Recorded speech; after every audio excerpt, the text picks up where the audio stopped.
Tómas Tómasson kemur alveg blásnauður til Reykjavíkur, 16-17 ára gamall, búinn að vera hreppsómagi og alist upp hjá vandalausum, og hann ætlar að koma undir sig fótum og fær þó hugmynd að hann ætlar að stofna ölgerð.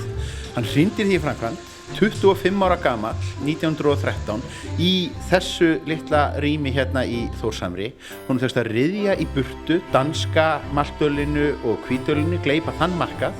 Síðan, þegar hann hefur náð að stækka fyrirtækið með því að byggja upp glæsilega verksmiðju upp yfir Njálsgötu, þá getur hann farið að brugga pilsner og þá fara hlutirnir virkilega að rúlla.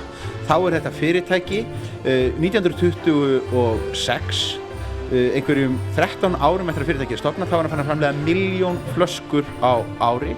Svo heldur vöxturinn áfram, það skotið nýjum stoðum undir með gosdrykkjaframleiðslu sem eiginlega toppar árið 1955 þegar að Egils appelsínið kemur á markað og ekkert annað appelsín hefur átt séns í að komast á borðið hjá Íslendingum síðan.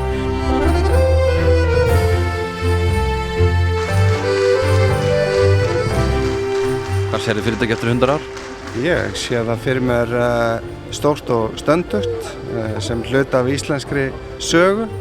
Við verðum ábyggilega búin að stækka talsvert mikið. Við verðum örugglega farin að flytja talsvert mikið út af bjór og ég hugsa að Ísland verði jafnvel þekkt fyrir góðu vörur frá ölgerðinni útlöndum.